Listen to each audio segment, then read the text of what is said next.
ધોરણ 9 ઇંગ્લિશ સબ્જેક્ટમાં ડોલ્ફિનમાં જ આગળ લઉં રીડ 5માં કે જેનું ટાઇટલ છે ધ સાઇડ વોકર્સ. ટીમ્સમાં જેણે અટેન્ડ કર્યું છે તેઓ સાઇડ વોકર્સ વિશે જાણી ગયા છે, શીખી ગયા છે. સૌપ્રથમ શરૂ કરું તો હાર્ડવર્ડ્સથી.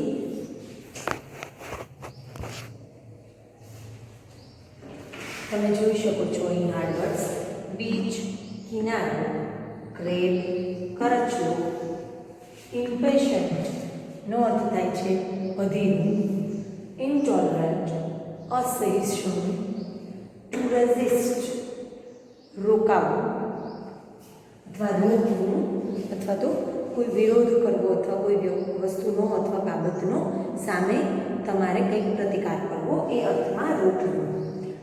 ક્લો, પ્રાણીઓને જે લાંબા નહોર હોય છે અને અમુક પ્રાણીઓના નહોરને લોકો પહેરતા પણ હોય છે તો એ નહોર. નખની પણ નહોર, નખથી આગળ જે ખૂબ હાર્ડ એટલે કે કઠણ અથવા મજબૂત જે ભાગ વધેલો હોય છે એ નહોર કહેવાય છે. સ્ટિંગ, ડંક, આઈસાઇટ નજર, સંક ઊંડું ઉતરેલું, સિંકનું ભૂતકાળનું રૂપ છે સંક. પીટ ખાડો, ફિલર સ્પર્શક. આ તમામ શબ્દો રીડ દરમિયાન આવશે. હવે રીડમાં જો તમને કહું તો ધ સાઇડ વોકર્સ જે છે એ પ્રકારનો એક જીવ છે કે જે દરિયાઈ જીવ છે અને જે એના ટાઇટલ પ્રમાણે છે સાઇડ વોકર. તમને એમ થાય કે એની નજર છે તમારી સામે છે, પણ એવું લાગે કે હમણાં મારી સામે જોવે છે તો મારી તરફ જ આવશે, પણ ના, જો એ તમારી સામે જોતું હોય તો ડરવાની કોઈ જરૂર નથી, કેમ કે જો તમારી સામે જોવે છે તો એ કાં જશે આગળની તરફ અથવા તો પાછળની તરફ, એટલે કે સાઈડમાં બાજુએ ચાલે છે. જ્યાં એનું મોઢું હોય છે એનાથી એ બંને બાજુએ ચાલવાનો એનો જે સ્વભાવ છે અથવા એનું જે એ રીતની રચના છે તો એના કારણે જ એને સાઇડ વોકર્સ એટલે કે કરચલાઓ આપણા દરિયાઈ જીવમાં, અને એના વિશે રીડ આગળ લઉં છું. The side walkers. Have you ever been to a seashore? On the beach we find different types of creatures. Among these, crabs are the most interesting ones. They are of different kinds. તમે ક્યારેય દરિયા કિનારાની મુલાકાત લીધેલી છે તો તમે ત્યાં દરિયા કિનારે અથવા તો કાંઠે કોઈ એવા પ્રકારના જીવોને જોયા છે? હવે જો કોઈ જીવો જોયા હોય તો એમાંના જ એક આ જીવ છે કરચલા, કે જે ખૂબ જ જુદી જુદી જાતના હોય છે. ઘણા બધા એના પ્રકારો હોય છે. Just as people differ in their personality, crabs are different too. માણસો અથવા લોકો જે રીતે પોતાના વ્યક્તિત્વ પ્રમાણે જુદા હોય છે એ જ રીતે કરચલાઓ પણ પોતાના સ્વભાવ અથવા તો એની ઓળખથી જુદા છે.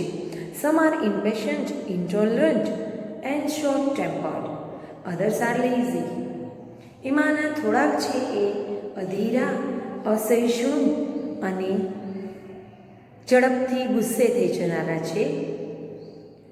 અસહિષ્ણુનો અર્થ કહું તો તમને સહન ન કરી શકે તેવા, કોઈ વસ્તુને ઝાઝી વાર સહન ના કરી શકે. That is called impatient, intolerant, અસહિષ્ણુ. અને બીજા છે એ આળસુ પ્રકારના છે. પહેલો પ્રકાર છે અધીરા, અસહિષ્ણુ અને ગુસ્સાવાળા, અને બીજો પ્રકાર છે આળસુનો. The green crabs on the shore are of the first time. લીલા કરચલાઓ છે એ પહેલા પ્રકારના છે, એટલે કે અધીરા, અસહિષ્ણુ અને ગુસ્સાવાળા. We need to be careful with them. અને આ જે કોઈ કરચલાઓ છે તેનાથી ચેતીને આપણે રહેવું જોઈએ. If you hold such a crab from behind by its shell, its claws cannot reach you. જો તમે આ પ્રકારના કરચલાને પાછળથી એના કોચલા પાસેથી પકડવાની જો કોશિશ કરો તો તેના નોર છે એ તમને પહોંચવા દેશે નહીં, એટલે કે એને પકડવા દેશે નહીં, એ પહેલાં એના નોર લગાવી દેશે, ભરાવી દેશે. Remember that even a small crab can give a painful sting. યાદ રાખવું કે નાનો એવો કરચલો પણ ખૂબ દર્દનાક એવો ડંખ મારી શકે છે. Like other crabs, the shore crab too has a pair of claws, as well as 4 pairs of walking legs with which it can move quickly. બીજા બધા કરચલાઓની જેમ જ આ દરિયાઈ કરચલાઓ છે એને એક જોડી નોર છે અને 4 જોડી પગ છે કે જેના દ્વારા એ ઝડપથી આગળ વધી શકે છે. The crab is a stylish walker. કરચલાઓ છે એ ખૂબ અંદાજવાળા ચાલનારાઓ છે કે એની એક ચાલ છે એ ખૂબ અંદાજિત છે, એટલે કે સરસ મજાની શોભાયમાન ચાલ છે. If its head is in the north it would walk either in the east or in the west, just like I told you before કે જો તે ઉત્તર તરફ એનું માથું હોય તો એ ચાલશે પૂર્વ કે પશ્ચિમ તરફ. So when you find that a crab is looking at you, don't be afraid. જો તો તમે ક્યારેય એવું તમને લાગે કે તમને કરચલો જોઈ રહ્યો છે તો એનાથી ડરતા નહીં. It won't rush straight to you. એ તમારી સામે સીધો આવી નહીં જાય. It's really funny to see these sidewalkers moving across. ખરેખર ખૂબ મજાનું છે આ સાઈડમાં એટલે કે બાજુમાં ચાલનારા કરચલાઓને અથવા તો જીવોને જોવાની ખૂબ મજા આવે છે.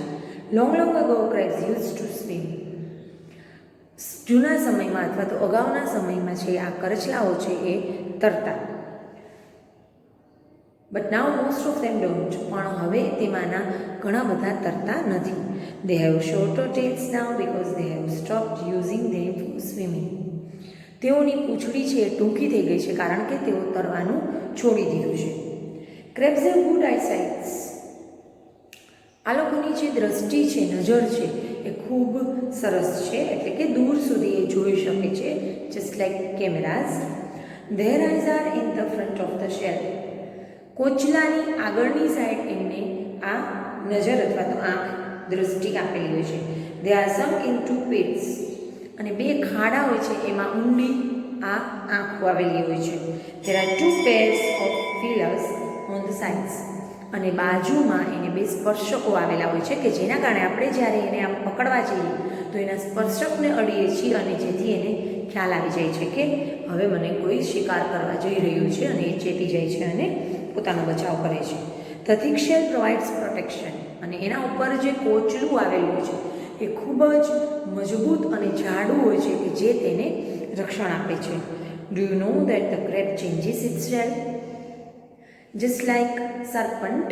સાપ જેમ પોતાની કાચડી ઉતારે છે સમયાંતરે અને બદલાવે છે એમ જ કરચલાઓ પણ પોતાના કોચલા બદલાવે છે.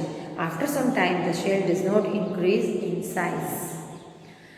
જે રીતે મનુષ્ય જીવને 18 વર્ષ પછી લગભગ વધતું નથી, એનો વિકાસ થતો નથી, એ જ રીતે કરચલાઓ છે એ પણ અમુક કદના થઈ ગયા પછી આગળ એનું કદ વધતું નથી, એટલે કે એનું શરીર છે એ એટલું જ રહે છે. અહીં સુધી રાખીએ. હવે પછીના વિડીયોમાં આગળ લઈશ.